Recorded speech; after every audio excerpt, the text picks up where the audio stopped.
ऐसा क्यों है कि रियल एस्टेट मार्केट को लोग ज़्यादा चूज करते हैं over any other asset class? जो रियल एस्टेट है वो डिपेंड करता है डिमांड और सप्लाई पे, और जो आप प्रोड्यूस नहीं कर सकते कि रेट्स वैल्यू हमेशा बढ़ेगी। अब जैसे अब कोई यंग एज में मान लो वो टीयर 1 सिटी में है, तो क्या आपको लगता है कि टीयर 1 में ही रह के उसको काम करना चाहिए? जो काम मेरठ में 2000 रुपये में हो सकता है वो नोएडा में 10 में हो, लेकिन आपकी सैलरी उतनी ही है। दिक्कत क्या थी? ट्रांसपोर्टेशन। लेकिन एक्सप्रेस वे बनने से आप 40 मिनट में पहुंच रहे हो। So what's the biggest opportunity in the real estate market right now? Which city do you think? NCR के आसपास देखें तो मुझे मेरठ लगता है। वहाँ डेवलपमेंट अथॉरिटीज़ ने, आवास विकास परिषद ने काफ़ी लैंड एक्वायर की है, तो इसमें तो मुझे कोई डाउट नहीं लगता How to identify the hottest sector in real estate? कि वहाँ नई गवर्नमेंट की पॉलिसीज़ क्या हैं, क्या नया आ रहा है। इंडस्ट्रीज आ रही हैं, नहीं आ रही हैं ना। जहाँ इंडस्ट्रीज आ रही हैं तो वहाँ डेवलपमेंट होना होगा। आज भी सस्ता लग रहा है, फिर वो उतना ही महंगा लगने लग जाएगा। महंगा ही लगता है, और जब हम सेल करते हैं तो वो सस्ता लगता है। जिस दिन परचेज कर रहे हैं महंगा लग रहा होगा, लेकिन वो डिसीजन लेना जरूरी है।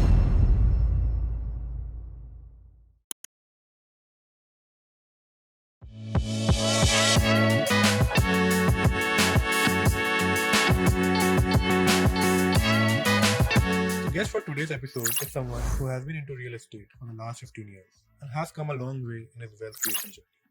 Born in a small district of Uttar Pradesh, he spent the early years of his career working as an architect. From working with other industry-leading architects to establishing his own architectural firm and creating a real estate company which spreads across multiple cities like Hyderabad, Delhi, Meerut, and Dehradun. He has successfully delivered multiple housing projects and provided quality homes to hundreds of the families. Let's welcome Mr. Vikas Tyagi to our podcast. Welcome to the podcast, sir. Thank you Shivan. How are you doing? Good. So अभी off camera हम ये discuss कर रहे थे कि real estate market सबसे ज़्यादा safe रहा है लास्ट 20-30 साल में। लोगों ने उसमें काफ़ी वेल्थ भी बनाई है, but what is your view कि ऐसा क्यों है कि रियल एस्टेट मार्केट को लोग ज़्यादा चूज करते हैं over any other asset class? Actually ऐसा है शिवांश की जो रियल एस्टेट है या कोई भी इन्वेस्टमेंट है वो डिपेंड करता है डिमांड और सप्लाई पे, हम्म, और जो आप प्रोड्यूस नहीं कर सकते हाँ जी, उसकी डिमांड अपने आप बढ़ेगी। हम्म, लैंड कम होती जानी है, हम्म, प्रोडक्शन उसका होना नहीं है, हम्म, तो उसके रेट्स वैल्यू हमेशा बढ़ेगी। ठीक है। बट जैसे हम और एसेट क्लास देखते हैं वैसे, तो आपको क्या लगता है कि रियल एस्टेट सेफर है और वो चीज़ से, जैसे स्टॉक मार्केट हो गया, किसी और कोई और चीज़ हो गई, इसलिए लोग यहाँ पे ज़्यादा आते हैं, या ये एक ट्रेडिशन चलता आ रहा है कि सालों साल की हमारे फादर किसी के लिए हमारे लिए ज़मीन छोड़ के गए, उनके लिए छोड़ के गए, तो बस वही चलता जा रहा है? नहीं, ऐसा भी नहीं है ना। अगर हम अपने पुराने इंडियन फैमिलीज के हिसाब से देखें तो हाँ जी, ये भी है ना, ओके, लेकिन इसके साथ साथ जो है, जो ट्रस्ट रियल एस्टेट पे है, वो ये है कि ये वापस नहीं जाएगा नीचे। जो रिटर्न लेके जाएगा। पास्ट एक्सपीरियंसेस हैं वो ये हैं कि ये हो सकता है स्लो हो जाए, 2 साल के लिए स्लो हो गया, 3 साल के लिए स्लो हो गया, लेकिन जब चौथे 5वें साल वापस आता है तो जो पिछला जितना बैकलॉग्स थे वो सारे पूरे कर देता है। और वो बात सिर्फ वही आती है फिर डिमांड और सप्लाई। ओके, कि सप्लाई लिमिटेड है, हाँ, डिमांड इसलिए हमेशा बढ़ती रहती और कभी फिर बीच में ये होता है कि सपोज बहुत सारा डेवलपमेंट बहुत तेजी से चला, बहुत सारे डेवलपर्स हैं हाँ जी, और इंफ्रास्ट्रक्चर बहुत बड़ा खड़ा हो गया, जैसे नोएडा है सबसे बड़ा एग्जाम्पल, हाँ जी, है ना। तो एक टाइम पे ऐसा हुआ कि इन्वेंट्रीज बहुत ज़्यादा हो गई, सप्लाई बहुत ज़्यादा है, डिमांड कम हो गई, तो मार्केट स्लो हो गया, और वो होना ही था। सही बात है। ठीक, और एक बहुत लंबे टाइम तक, वही 3-4 साल मार्केट स्टैग्नेंट रहा। हाँ जी, धीरे धीरे वो यूनिट्स भर गई इन 3-4 साल में, फिर से डिमांड मार्केट में आ गई, और मार्केट फिर से बूम हो गया, बूम होने लगा, है ना। तो बस यही है, बस रियल एस्टेट में यही है कि सप्लाई ज़्यादा हो जाए तो मार्केट रुक सकता है उस गैप को फिल करने के लिए, बस थोड़े टाइम के लिए। ठीक है, तो इसलिए वो सेफ है। ओके, वापस नहीं जाएगा, हाँ, थोड़ा सा पेशेंस रखना है ना। और जो कुछ लोगों से गलतियां जैसे होती हैं वो सिर्फ डेवलपर को चूज करने में हो जाती है ना, क्योंकि सिर्फ लोकेशन ही इम्पोर्टेंट नहीं है। बहुत बार ये होता है कि हम ये देखते हैं कि ये बहुत अच्छी लोकेशन है, यहाँ इन्वेस्ट करते हैं और यहीं से पैसा आएगा। ये नहीं देखते कि वो डेवलप कौन कर रहा है। हाँ जी। है ना? तो वहाँ गलतियाँ हो जाती हैं। तो लोकेशन के साथ साथ हमें उस डेवलपर को भी पिछले 5-10 साल पीछे जाके देखना चाहिए, है ना, कि उनकी पुरानी रेपुटेशन क्या है। हाँ जी। तो सर जैसे आपने नोएडा का एग्जांपल दिया, तो दुबई में भी कुछ ऐसे ही चल रहा है? आपको क्या व्यूज है? दुबई, क्योंकि दुबई एक अलग मार्केट है, टैक्स फ्री है, लोग सेफ समझते हैं, इसीलिए पूरी दुनिया से लोग उधर शिफ्ट हो दुबई रहे जा हैं। रहे हैं। पर तब भी बात तो वही आ गई कि सप्लाई वहाँ पे बहुत ज़्यादा हो गई। हाँ, तो मुझे लगता है वहाँ पे भी डिमांड मार्केट बहुत बड़ा है बहुत बड़ा मार्केट है। ना, कि भाई अगर हम नोएडा की बात करते हैं तो मार्केट हमारा लिमिटेड है। लिमिटेड है, इंडिया है उसको मान लें। अब हम मेरठ आ जाएं तो मेरठ का मार्केट वही उसी एरिया का वही एरिया है, उसके 40-50 किलोमीटर का दायरा आज, लेकिन कल नहीं होगा। सही बात है ना, कि जब अगर इंडस्ट्रियल डेवलपमेंट होगा, इंडस्ट्रीज आएंगी तो लोग भी आएंगे बाहर से, तो उसका मार्केट बढ़ेगा।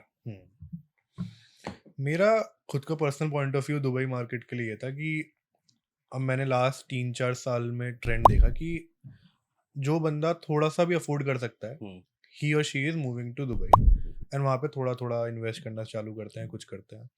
बट अब over the past few years मैंने एक ट्रेंड देखा कि आपने लोगों ने इतना ज्यादा वहाँ पे सप्लाई कर दी कि वहाँ पे एक्चुअली जो डिमांड है वो एक बबल जैसी डिमांड है, कि वो बबल में चल रहा है दुबई मार्केट। अभी I was talking to a broker, तो उससे मेरी बात हो रही थी, वहाँ पे बताया था कि वहाँ की टैक्टिक्स ही यही है कि वो आपको दिखाते हैं कि हमारे पास नहीं है, पर अगर आप बल्क में ऑर्डर लेना चाहोगे, फ्लैट्स लेना चाहोगे, तो कहेंगे हमारे पास तो सब अवेलेबल है। तो जिससे वो एक स्कार्सिटी माइंडसेट डेवलप कर रहे हैं, तो लोग और अट्रैक्ट हो रहे हैं। फिर दूसरा ये है कि वहाँ की गवर्नमेंट किसी टाइम भी टैक्सेस ला सकती है, क्योंकि वहाँ की खुद की पॉपुलेशन इज वेरी लिमिटेड। तो दुबई मार्केट मुझे लगता है तो है कि बबल है, बाकी लेट्स सी क्या होता है। सो मेरा नेक्स्ट क्वेश्चन ये था सर कि जैसे आपने यू स्टार्टेड विद आर्किटेक्चर, तो आपकी वो कैसी जर्नी रही एंड आपने उसके बाद रियल एस्टेट में कैसे स्विच करा? लाइक क्या आपका गोल था और गोल ओरिएंटेशन थी या क्या थी? तो 1995 में मैंने school of planning and architecture Hyderabad join किया। ओके। और 95 से ये 2000 तक मैं हैदराबाद में था। ठीक है। तो वही पीरियड था जब 95 में हैदराबाद में हाईटेक सिटी बनना शुरू हुआ, ओके। और वे इंडिया का एक बहुत बड़ा अब बन गया। हब बन गया। तो पढ़ते वक्त हम देखते थे जो वहाँ का जो हाईटेक सिटी है आज, तो वो एक बिल्कुल बैरन लैंड थी। ओके। और जब हमने कॉलेज ज्वाइन किया था तो कुछ हमारे एक प्रोफेसर थे, वो कहते थे भाई किसी के पास पैसे हों तो यहाँ ज़मीन में इन्वेस्ट कर लेना। अच्छा। तब हमें नहीं पता था वहाँ क्या होने वाला है। हम जाते थे वहाँ, वो पत्थर के पहाड़ थे, इसमें क्या है, यहाँ पे कुछ भी नहीं है। और लैंड की वैल्यू ना के बराबर थी। और उसी 5 साल के अंदर अंदर उस लैंड की वैल्यू कम से कम 100 टाइम्स ज़्यादा बढ़ गई। सारी जितनी वर्ल्ड की बड़ी कंपनीज थी उनके ऑफिसेज हैदराबाद में आ गए। जब ऑफिसेज आए तो वहाँ का रियल एस्टेट बूम हो गया। तो ये चीज़ जो, और मैं वहाँ, क्योंकि उसके बाद मैंने वहाँ काम स्टार्ट किया, जो वहाँ के लीडिंग आर्किटेक्ट थे उनके साथ काम करता था। तो ज़्यादातर प्रोजेक्ट्स रियल एस्टेट के होते थे। तो उन्हीं प्रोजेक्ट से रियल एस्टेट में इंटरेस्ट भी डेवलप होना शुरू हुआ। कुछ बिल्डर्स की लॉन्च पार्टी में जाते थे, तो वो जो वहाँ का माहौल था देखते थे, भाई इतनी ग्रैंड वो हो रही है, डेवलपर है, अंदर से आता पार्टी था। हो रही है, सेलिब्रिटीज आए हुए हैं, तो अंदर से एक वो इच्छा सी हो गई इच्छा कि जो है करना वो है ये। वहीं से पैदा होनी शुरू हुई कि भाई हाँ। डेवलपर बिल्डर बनना है, हाँ। लेकिन उसके लिए पैसे चाहिए, पैसे हमारे पास थे ही नहीं। लेकिन वो इच्छा कहीं ना कहीं थी। उसने जन्म ले लिया था, ओके। है ना, उसी पीरियड में। फिर मैंने कुछ साल जॉब की और 4 साल बाद मैंने अपनी प्रैक्टिस शुरू कर दी। और वो प्रैक्टिस भी क्योंकि मैं पहले दिल्ली में था, दिल्ली में प्रैक्टिस करना अपने में बहुत बड़ा अपना में टास्क बहुत बड़ा है। चैलेंज था, क्योंकि सिर्फ जॉब करते थे, सुबह ऑफिस, हाँ। शाम को अपने रूम पे, तो कोई सर्कल नहीं, कुछ नहीं। तो हम्म। फिर मुझे अपने एक प्रोफेसर की बात ध्यान आई, जब कॉलेज से बाहर निकलने वाले थे, तो वो कहते थे उस शहर में अपनी प्रैक्टिस शुरू करना जो शहर अब डेवलपमेंट की तरफ चलेगा, चलेगा। कि वो शहर भी चलेगा, उसकी भी शुरुआत होगी और तुम्हारी भी शुरुआत होगी। हाँ। तो उसी पीरियड में फिर मैंने डिसाइड किया कि मैं मेरठ चलता हूँ, और मैं मेरठ आ गया और मैंने थोड़ा शहर को देखा। वहाँ एक आर्किटेक्चरल फर्म थी, तो मैं घूमते हुए उनके पास चला गया। फिर उन्होंने कहा कि आप हमें ज्वाइन कर लो। अच्छा। सैलरी वही मिल रही देने के लिए रेडी थे जो मुझे दिल्ली में मिलती थी। ओके। तो मैंने सोचा चलो एक यहाँ भी यहीं ज्वाइन कर लेता हूँ, और मैं मेरठ रुक गया। ओके। उसके बाद कुछ टाइम मैंने काम किया, लेकिन वो जो माहौल था या वो मुझे समझ नहीं आया, हाँ। और मैंने एक दिन जॉब छोड़ दी। अब वो छोड़ने के बाद मैं अब बड़े कन्फ्यूजन में था कि क्या करूं। मेरठ में रहना, वापस दिल्ली चला जाऊं, क्या करूं। अब क्योंकि कॉलेज उसके बाद सीधे जॉब। 2 दिन के बाद ही जॉब ज्वाइन कर ली थी, तो कभी ब्रेक ही नहीं मिला था। तो मैंने सोचा 1 महीने का ब्रेक लेता हूँ। मेरे फादर अरुणाचल में ओके। जॉब करते थे, वो वहाँ पर टीचर थे, तो और अरुणाचल में मेरी स्कूलिंग हुई थी। अच्छा। तो मैंने सोचा चलो ब्रेक लेते हैं, मैं अरुणाचल चला जाता हूँ। अच्छा।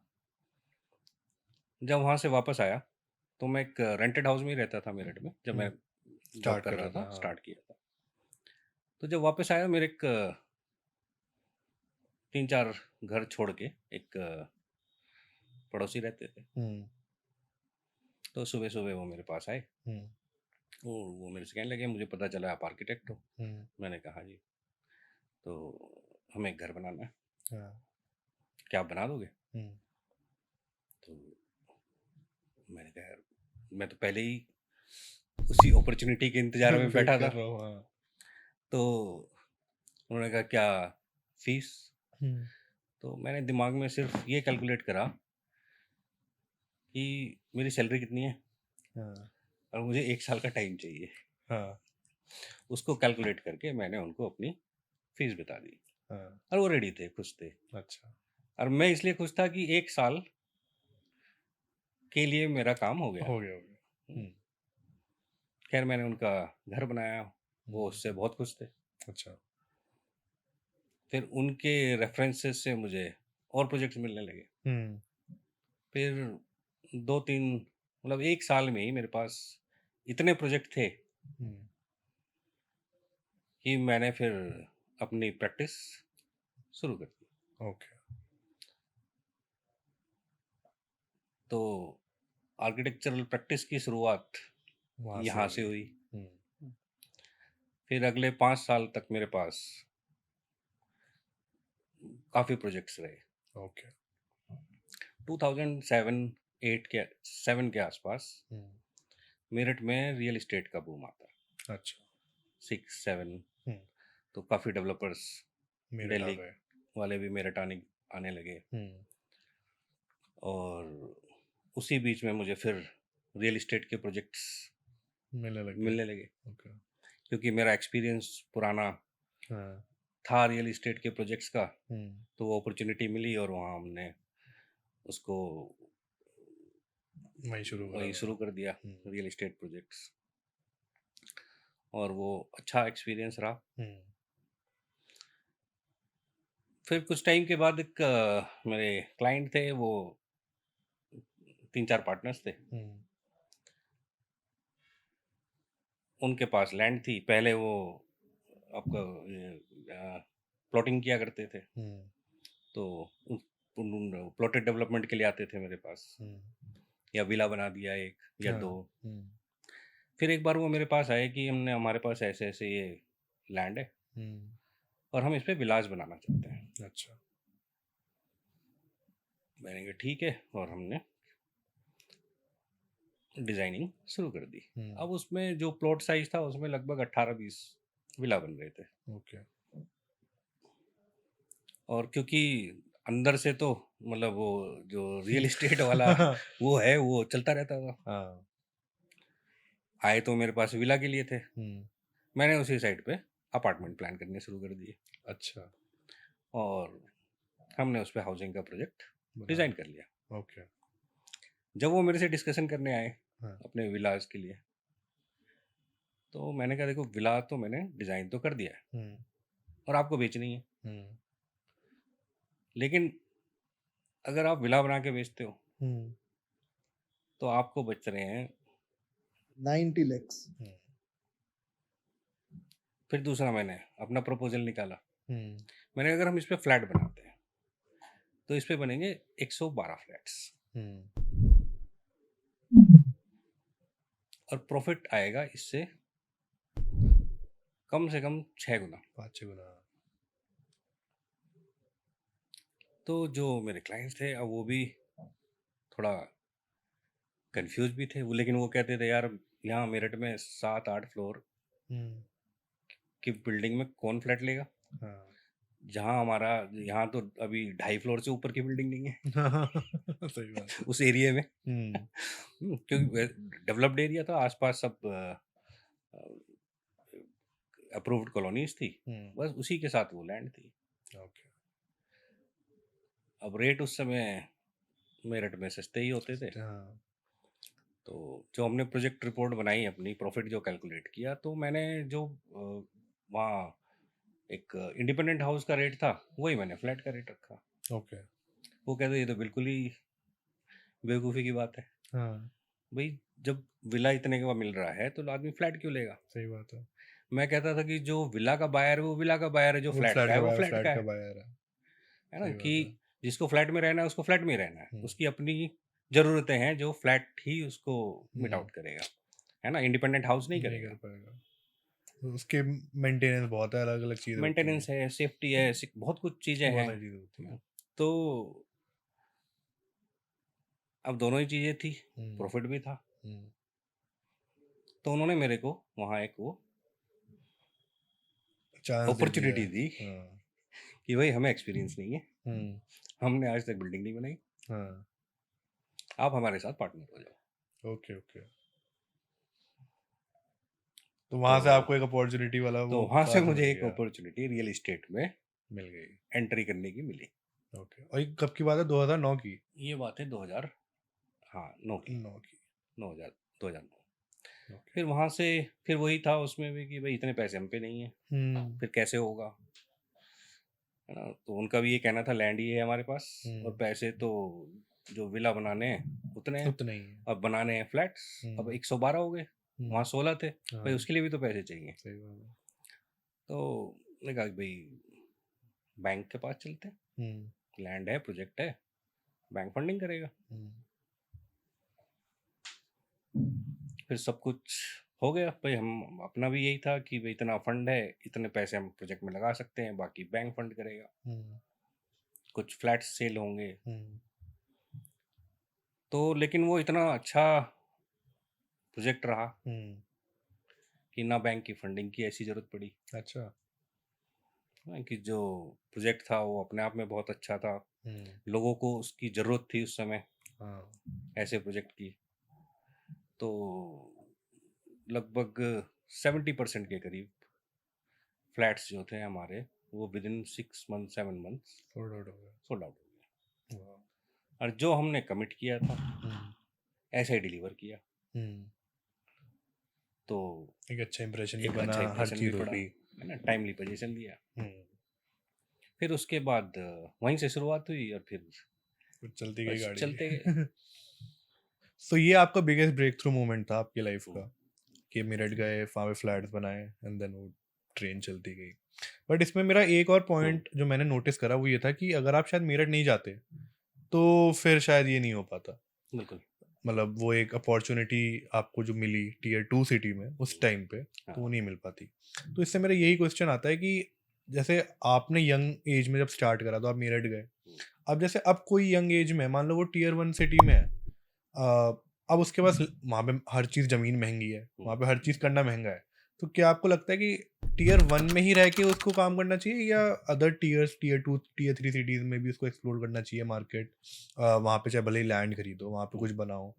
सो आपके क्या व्यूज़ हैं इस पे? तो जो टियर 2 सिटीज़ हैं, क्योंकि अब जैसे एक्सप्रेसवे बन रहे हैं, हम्म, है ना, जैसे मैं मेरठ की बात करूँ तो RRTS से स्टार्ट हो चुका, हम्म, 40 मिनट में आप मेरठ से दिल्ली पहुंच दिल्ली जाते पहुंच हो, जाते हो, हाँ। है ना, 40 मिनट में आप नोएडा पहुंच जाते हो। हम्म, तो और ये जो रिवर्स माइग्रेशन है हम्म, ये स्टार्ट हो चुका है, ओके।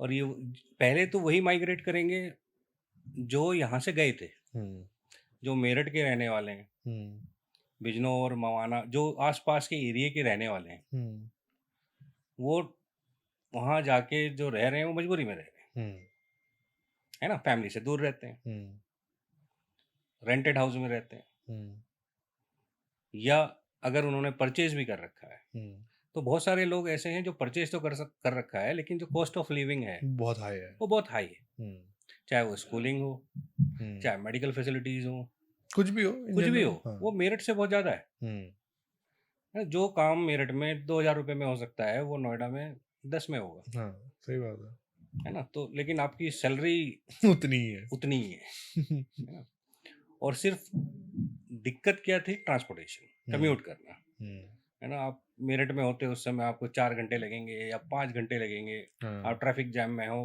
पता नहीं था, हम्म, लेकिन एक्सप्रेसवे बनने से आप 40 मिनट में पहुंच रहे हो। हम्म, इससे ज़्यादा समय तो आपको नोएडा से एक सेक्टर से हाँ, नोएडा के दूसरे दूसरे सेक्टर सेक्टर में जाने में कम्यूट लग करने में जाता लग है। जाता है। सही बात है। ठीक, तो बहुत लोग ऐसे हैं जो अब रिवर्स रिवर्स माइग्रेशन की माइग्रेशन तरफ कर है रहा है।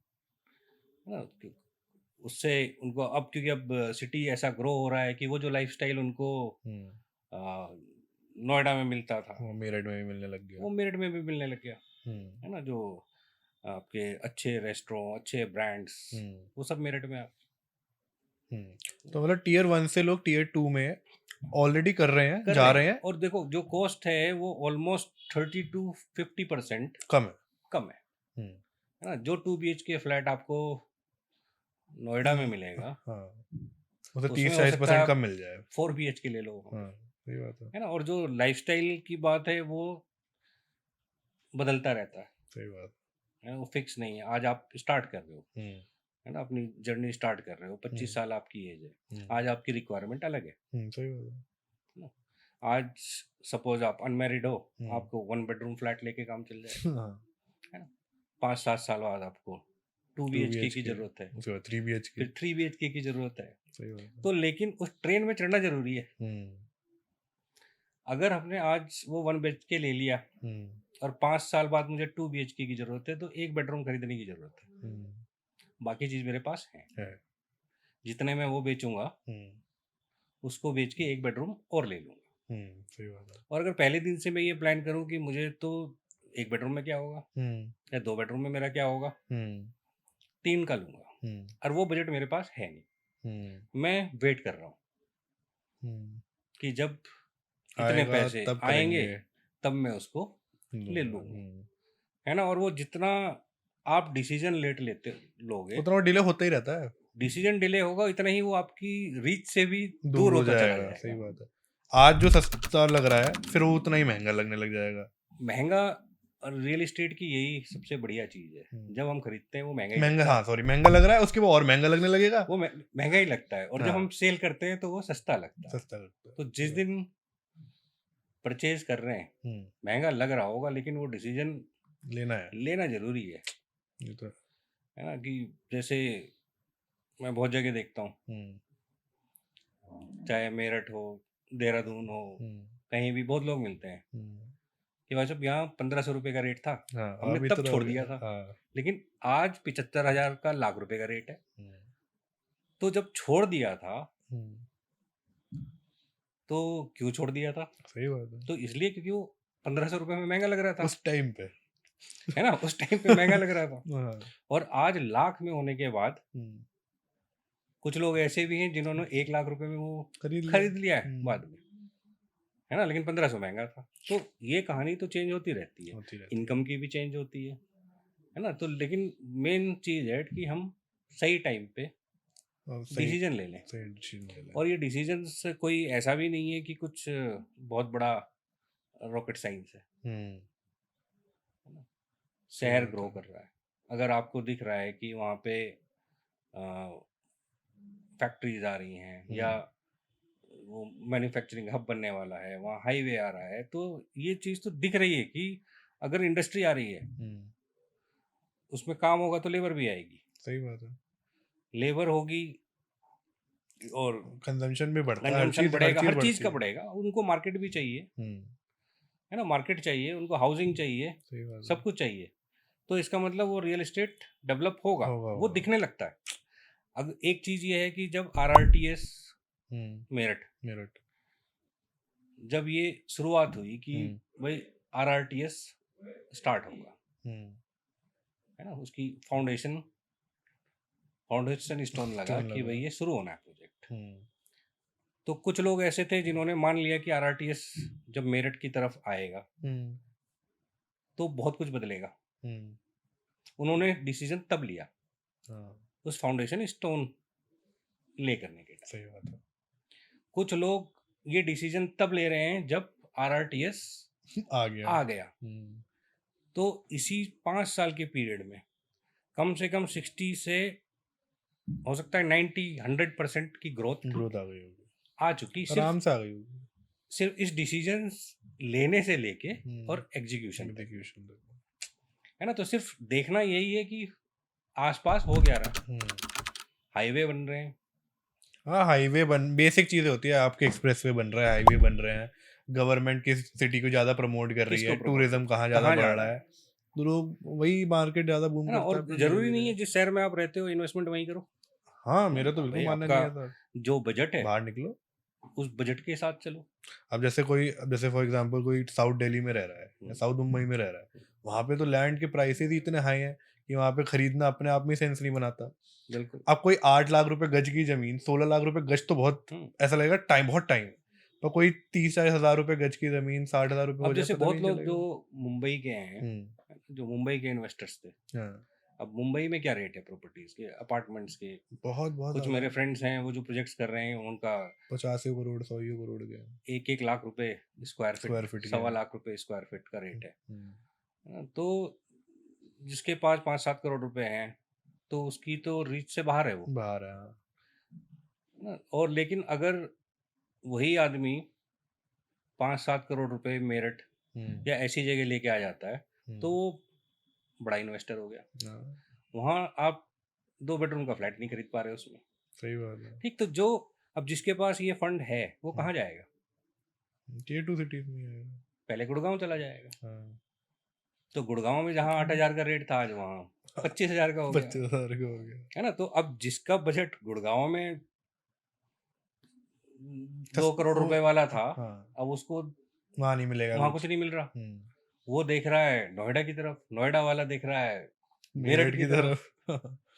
और ये स्टोरी चलती रहनी सही बात है ना। एक टाइम के बाद मेरठ में सेचुरेशन वाले उस स्टेज पे पहुंच जाएगा हाँ। कि वो रीच से बाहर हो जाएगा, तो उसके आसपास के सिटीज डेवलप होंगे। और अच्छा ये है कि अच्छा है कि अब जिस तरीके का डेवलपमेंट चल रहा है कि हाईवेज बन रहे हैं, एक्सप्रेसवे बन रहे हैं, तो आप सिटी को खत्म होने से पहले, है ना, खत्म होने से पहले आप दूसरे को डेवलप कर लो जिससे कि एक शहर आप बच जाए, ऑलरेडी हो, हाँ, बच जाए, है ना। अब जैसे दिल्ली को डिकंजेस्ट करने की जरूरत है, बहुत जरूरत है। और यही चीज़ें जो अब चल रही हैं कि आप टाउन्स, टाउन्स को आप डेवलप कर रहे हो, और ये कौन से टाउन्स या सिटीज़ हैं, सब टियर 2 सिटीज़ हैं, है ना? इनको क्या चाहिए? सिर्फ माइग्रेशन इधर अप्रोच। अप्रोच। तो आप इजीली नोएडा से मेरठ आ जाओ, आप इजीली मेरठ से बिजनौर चले जाओ, अब जैसे लखनऊ देहरादून से चले दिल्ली जाओ। वाला एक्सप्रेसवे बन रहा है, वो 2.5 घंटे 2.25 घंटे में पहुंचा देगा। तो तभी तो इतना बूम मुझे लगता है यहाँ पे इसलिए भी आ रहा है। बिल्कुल यही कारण है। और जैसे जैसे जो अब एक नया कोविड के बाद जो वर्क फ्रॉम होम स्टार्ट हुआ है। जो स्टार्ट हुआ है, हाँ।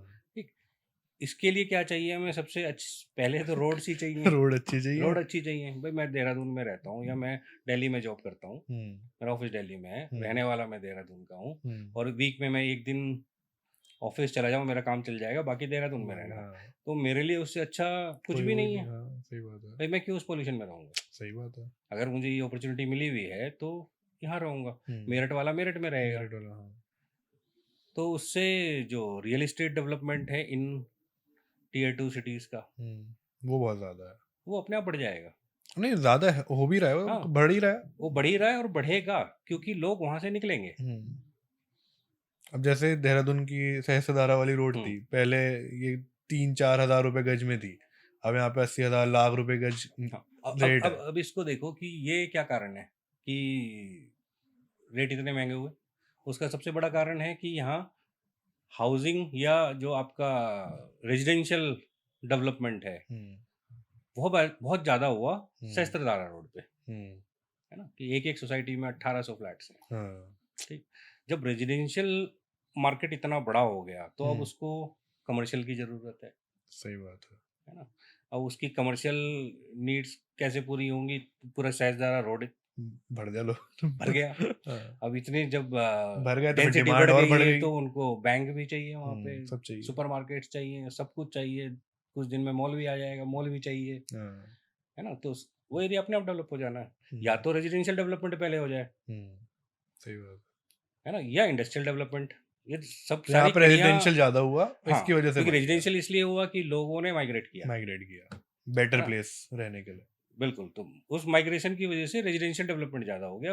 जबकि और जगहों पे देखें तो पहले इंडस्ट्रियल डेवलपमेंट चाहिए, तब वो रेजिडेंशियल डेवलपमेंट आएगा, है ना? सही बात। वही, पर आपकी बात मुझे वो अच्छी लगी, मैं भी बहुत मानता हूँ।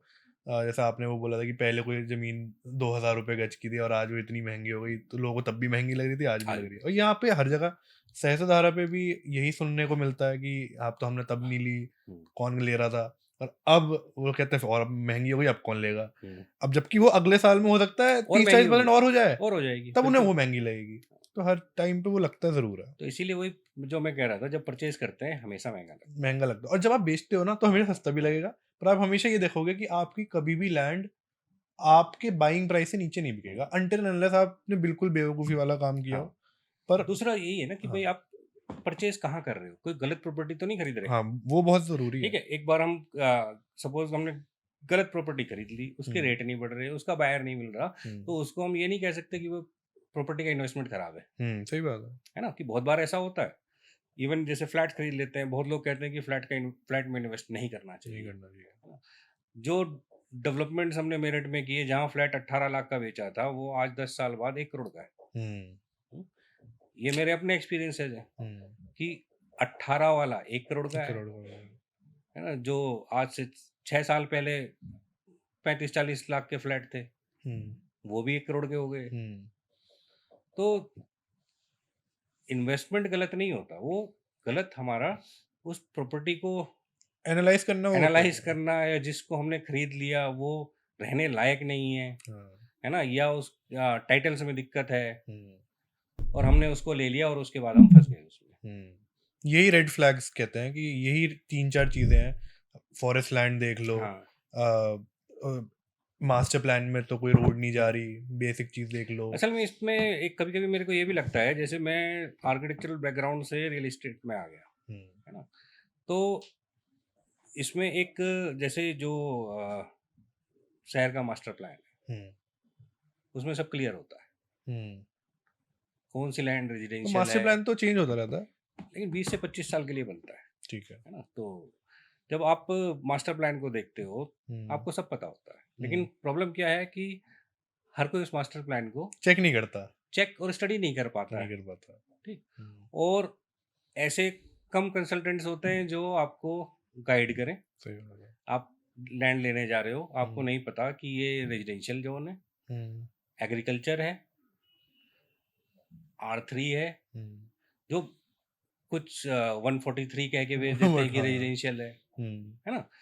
तो जो जो नॉलेज की कमी, मेन चीज तो ये है कि हाँ। हमें नहीं पता है। बेसिक स्टडी नहीं हाँ, करते। बेसिक स्टडी नहीं करते। जो मैं पहले भी कह रहा था, ये रॉकेट साइंस नहीं है, आपको हाँ। सिर्फ स्टडी करना बेसिक है। स्टडी कर लो, उतना में बेसिक भी काम स्टडी चल करो, जाएगा। उतने में काम चल जाएगा, है ना। और जहाँ डाउट हो मत लो।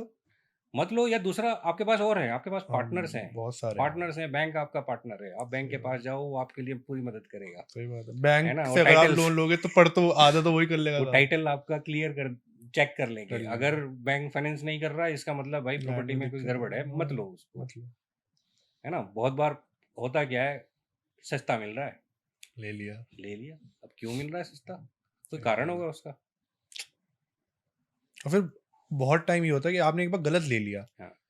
अब बहुत सारे लोगों का तो ज़्यादातर इन्वेस्टमेंट रियल एस्टेट में कुछ ही होता है, एक या दो तीन लैंड खरीदते हैं। आपने उसमें अपनी 30% इनकम डाल दी आज तक की, अब वो लैंड गलत निकल गया तो आपका वो फंसा हुआ है, सालों फंसा साल आपका केस चल रहा है, आपका आधा टाइम इसमें चला गया। तो उससे अच्छा ये है कि आप भले ही थोड़ा सा भी डाउट है तो मत लो, अब पहले आप उसे पढ़ लो अच्छे से कि दूसरा ये देखो, अब क्या है कि अब जो रेगुलेशंस या रेगुलेटरी बॉडीज बनी हैं, है ना, कि जैसे आपका रेरा रेरा है, रेड़ा बन गया। ठीक। तो अब वो पुरानी जैसी सिचुएशन नहीं है। वो तभी है जब आप खुद उसमें इन्वॉल्व ही नहीं होना चाहते, आप कुछ जानकारी लेना ही नहीं चाहते, ठीक। वरना अब सब कुछ ट्रांसपेरेंट है। आपका फ्लैट खरीदना, आप डेवलपर से पहले आप रेरा की वेबसाइट को चेक करो कि भाई रजिस्टर्ड है या नहीं है, भाई उसमें जो डेवलपर क्या कमिट कर रहा है, क्या बनाने वाला है, कितने फ्लैट बनाने हैं, सब कुछ वहाँ पे है। तो अब पहले जैसी सिचुएशन नहीं रही कि आपको पता नहीं है। वो तो पोर्टल्स पे भी आता है, सारे पोर्टल पे गवर्नमेंट के आप, पोर्टल्स हाँ, पे आप गवर्नमेंट के खसरा नंबर डाल दो, कुछ भी डाल दो, सब कुछ डाल दो, पता सब चल कुछ है, जाएगा। लेकिन आपको वहां तक जाना तो पड़ेगा, हाँ, करना पड़ेगा। करना पड़ेगा। पता भी नहीं होता ना लोगों को हाँ। कि अच्छा ये ऐसे भी चेक कर सकते हैं। हाँ, मेन चीज यही है ना, उस हाँ। नॉलेज की कमी है। हाँ, वरना कोई दिक्कत नहीं है, कोई आप दिक्कत नहीं है। रेरा पे जाओ और देख लो, सब कुछ चेकलिस्ट, सब कुछ चेक करो। हाँ, तो ये हो गया हमारे मेजर रेड फ्लैग जो हमें देखने थे कि आपने फॉरेस्ट लैंड देख लिया, प्लान देख लिया, कोई डिस्प्यूट तो नहीं है प्रॉपर्टी पे, बहुत बड़ी चीज़ होती है वो भी, ठीक है। सो मेरा नेक्स्ट क्वेश्चन ये है कि हमने how to identify the hottest sector in real estate.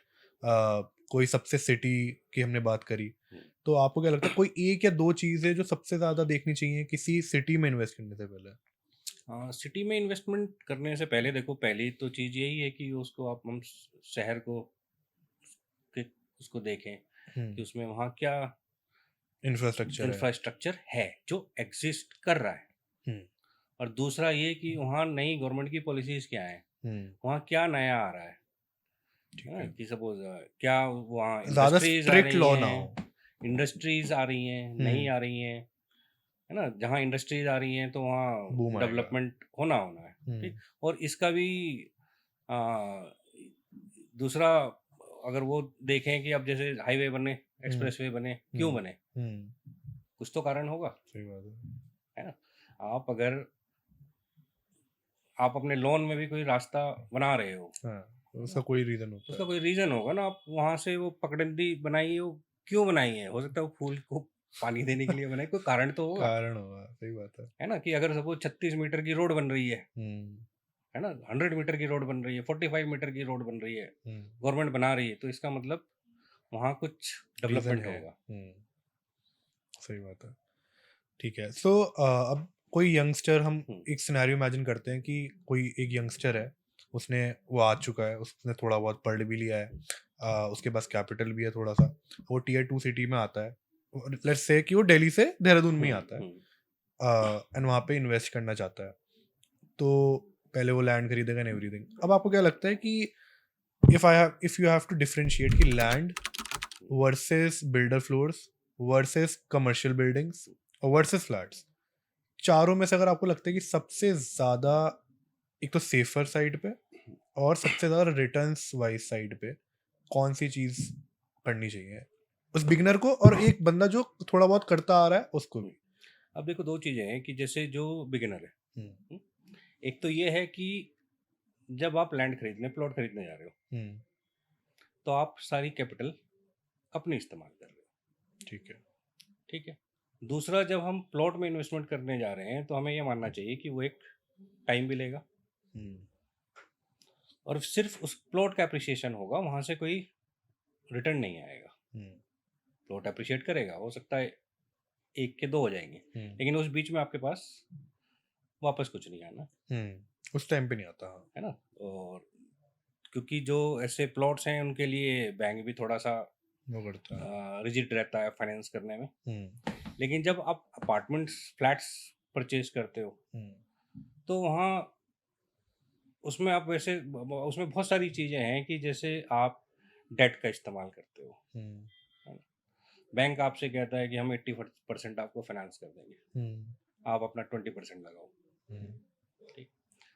Bank आपको 8% पे 7.5% के रेट ऑफ इंटरेस्ट पे पैसा अब दे तो रहा है। ज़्यादा दे देता है, 10-11 देता है अब तो। नहीं, 8 8.5% ही है रेट ऑफ अच्छा, इंटरेस्ट तो। ओके। लेकिन आपको अगर 80% भी फाइनेंस कर देता है, आपने 1 करोड़ का फ्लैट ले लिया, हाँ, 80 लाख तो उसने ले लिए। 80 लाख रुपए आपने बैंक से ले लिए, हम्म, आप इंस्टॉलमेंट दे रहे हो उसकी टाइम से, ठीक है। 8% का आपका इंटरेस्ट फिक्स हो गया। हम्म, अगर आप 15% भी कमा रहे हो हम्म, रियल एस्टेट से, हम्म, तो 15% में हम्म, भी आप जो है अपने जो 20 लाख रुपए हैं, उस पे तो आप 15 कमा रहे हो।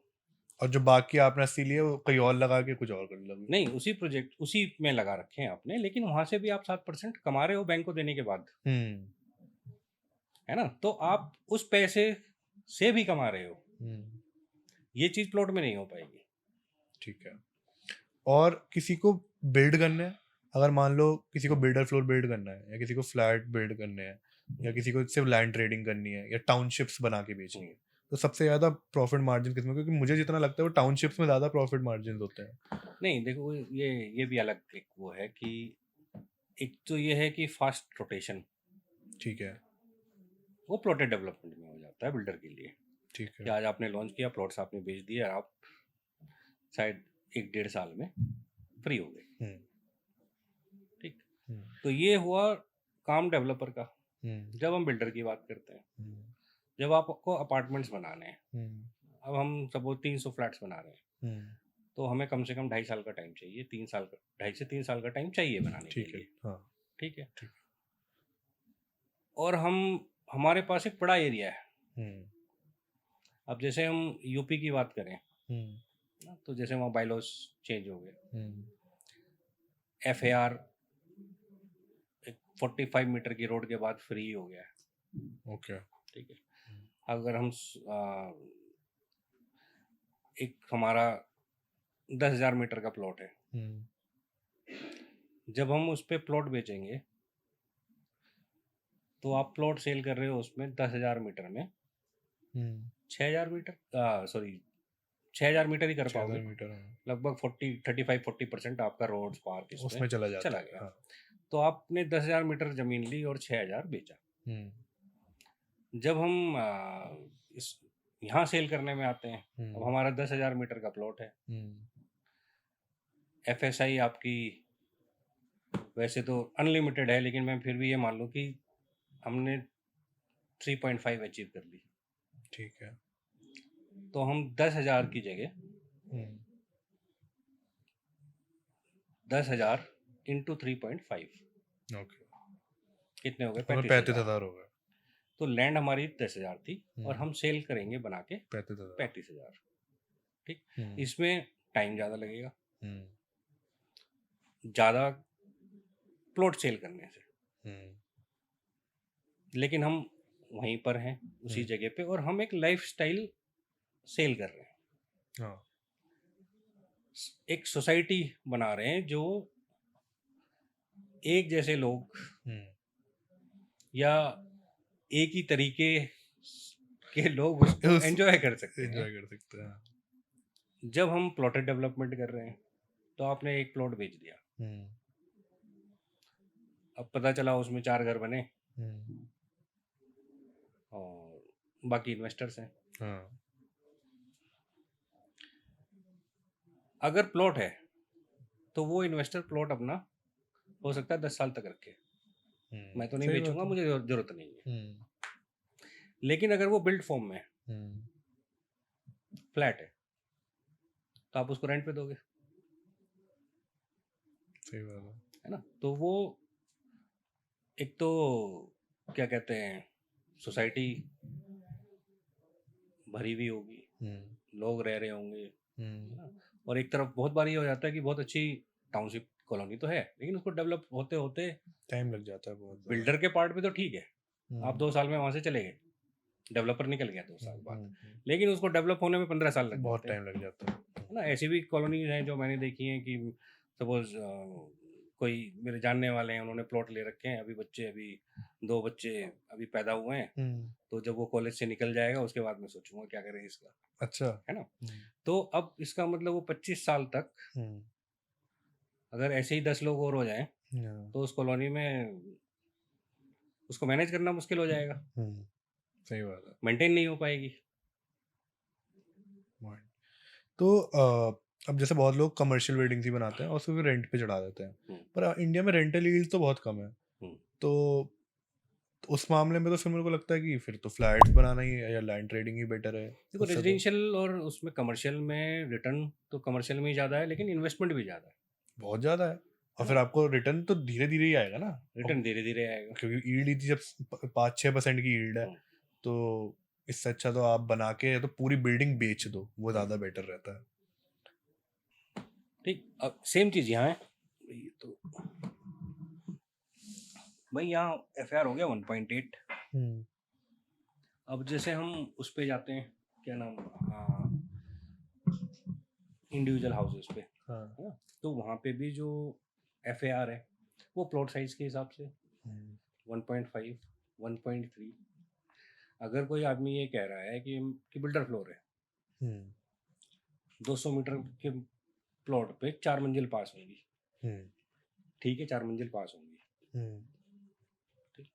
लेकिन 1.8 इंटू 200 मीटर का प्लॉट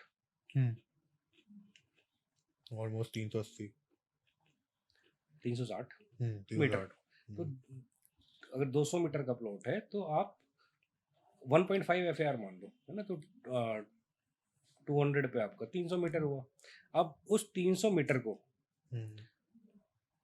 अगर हम ये कहते हैं आप 4 फ्लोर बना लो, तो 300 मीटर को 4 फ्लोर पे जब बनाओगे तो कितना कितना बनाओगे, 75 स्क्वायर मीटर एक फ्लोर पे, हाँ, और 4 फ्लोर बना दिया आपने,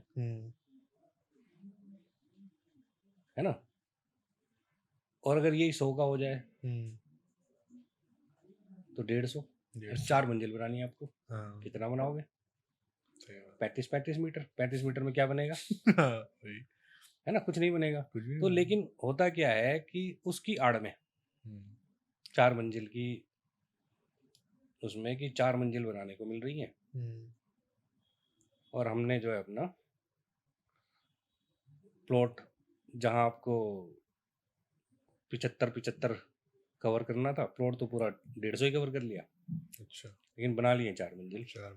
और हम कह रहे हैं जी 4 फ्लोर का नक्शा पास है, फिर कितना पास, FAR तो पास नहीं है ना, एरिया तो पास नहीं है, इतने में क्या बनेगा, सही हाँ। बात है। तो उसको कवर कर लेते हैं, फिर ये है कि फिर कंपाउंड हो रहा है, लेकिन उससे क्या है कि जो डेंसिटी है वो बहुत ज़्यादा बढ़ रही है, और वही दिक्कत की चीज़ है ना, कि भाई डेंसिटी का जो रिलेशन है वो सीधा रोड की विड्थ से है, और होना चाहिए, सही बात है ना। कि आप सपोज करो जैसे आपकी, जैसे मैं वहाँ की बात कर रहा हूँ, मैं 30 मीटर की रोड आप इतना बना सकते हो, 45 मीटर की रोड आप इतना बना सकते हो।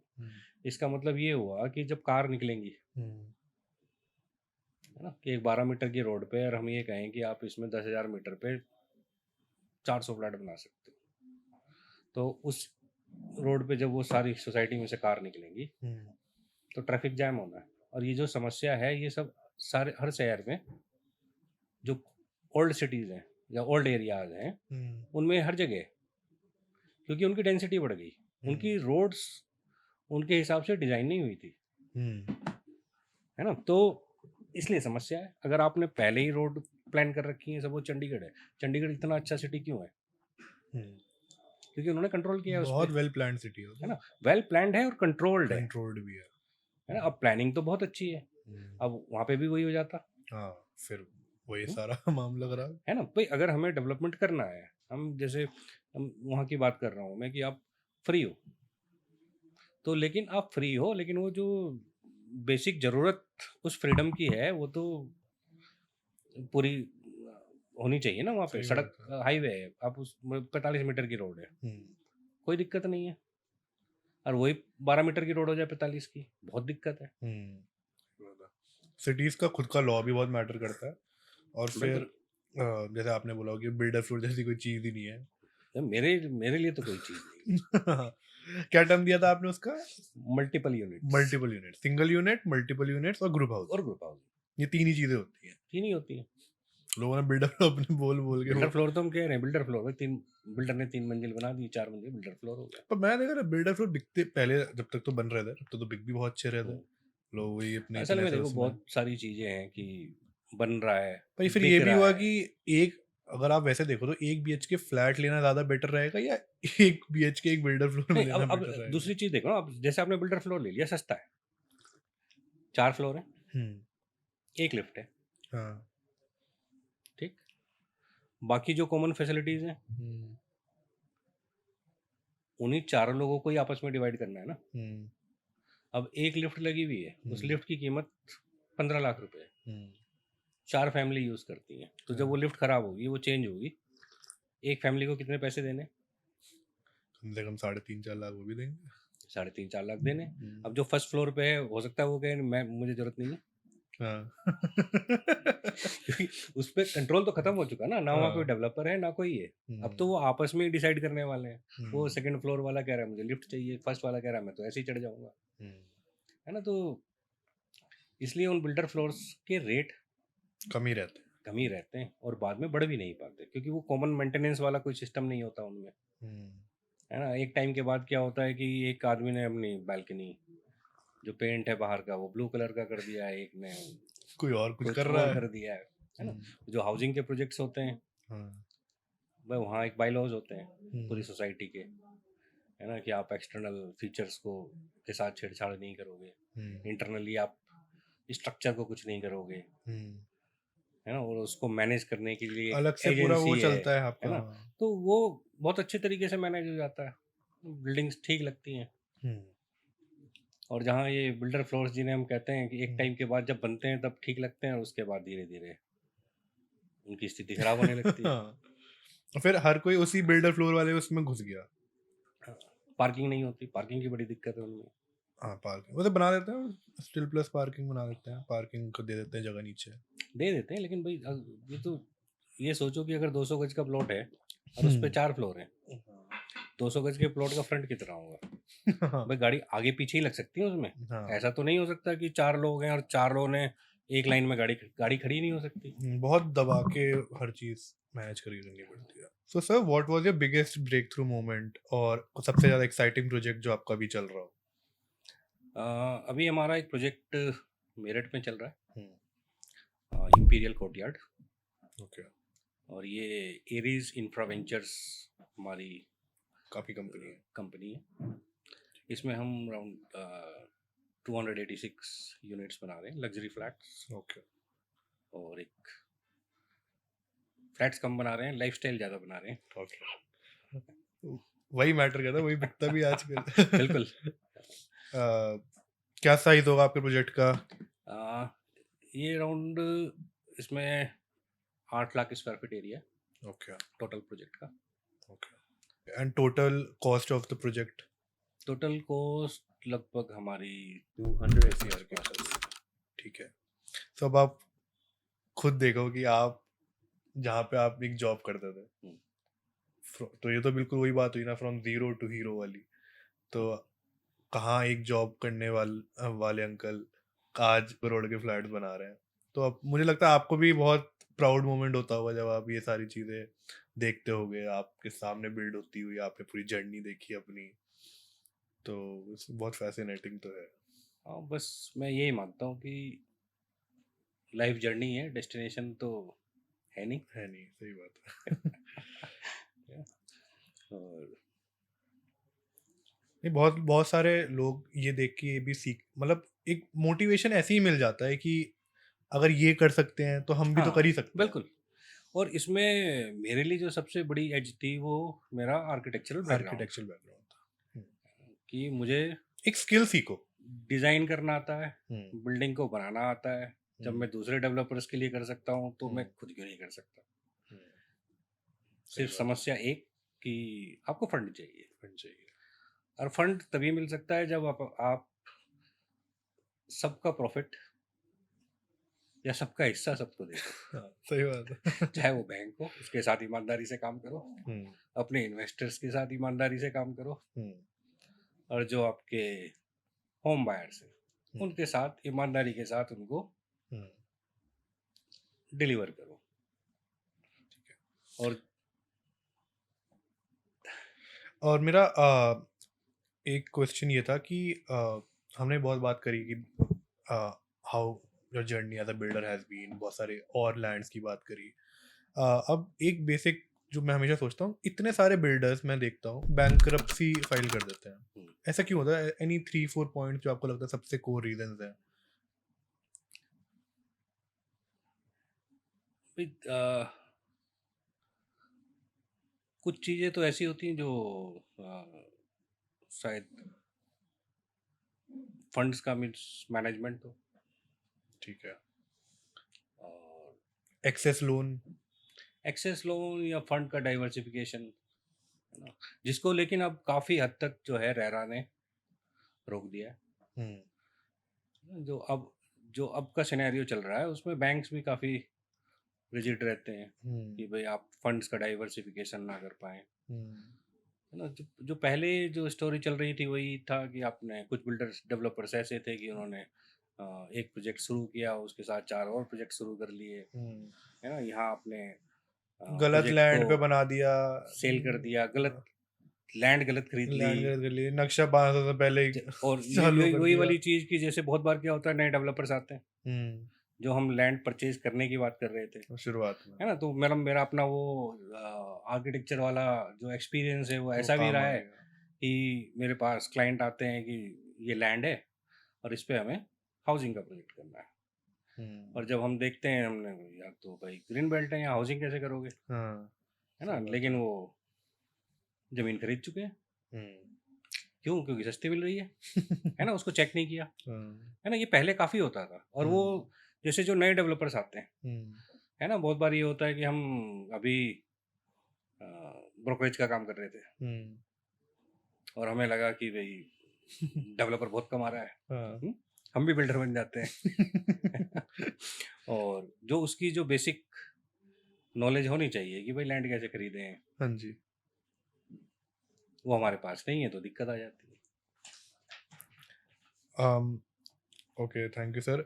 अब लास्ट सेगमेंट होगा हमारा, थोड़ा रैपिड फायर होगा, एंड उसके बाद आखिरी चीज़ होगी कि I will show you some pictures जहाँ पे अलग अलग बिल्डर्स ने, और मैंने ये मेनली साइट से ही उठाया है, तो आपको बस बताना है कि आपको कौन सा डिज़ाइन अच्छा लगा, और आपको अपने पर्सपेक्टिव से ही बताना है कि ये वाला बनाना इजी होगा, इसमें कॉस्ट कटिंग भी होगी, और आपके प्रॉफिट भी अच्छे हो सकते हैं।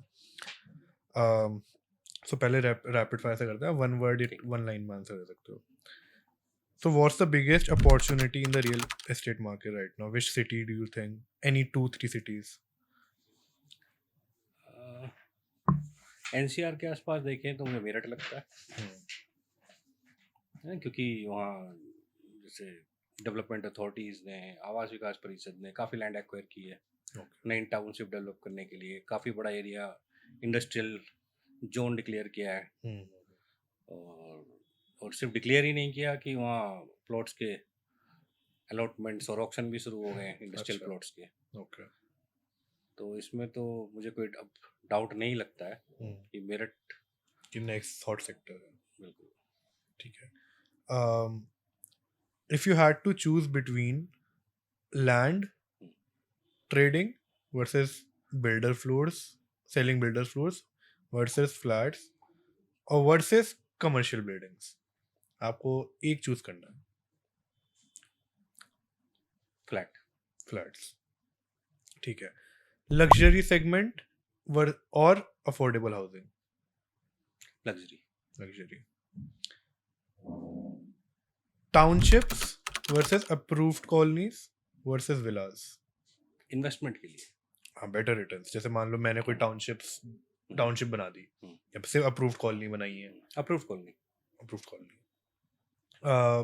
Where do you see the strongest future? Commercial or residential? Residential. Okay, and why not commercial?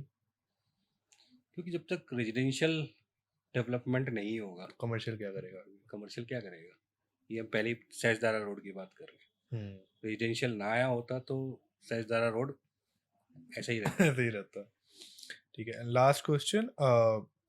Any 1-2 lines जो आप you wanna tell every person जिसको आना है रियल एस्टेट में, जिसका मन है पर शायद उनका बैकग्राउंड नहीं है वैसा, चाहे बिल्डर हो चाहे डेवलपर हो कुछ भी हो, तो आप कुछ भी कहना चाहें मैसेज टू आवर व्यूअर्स.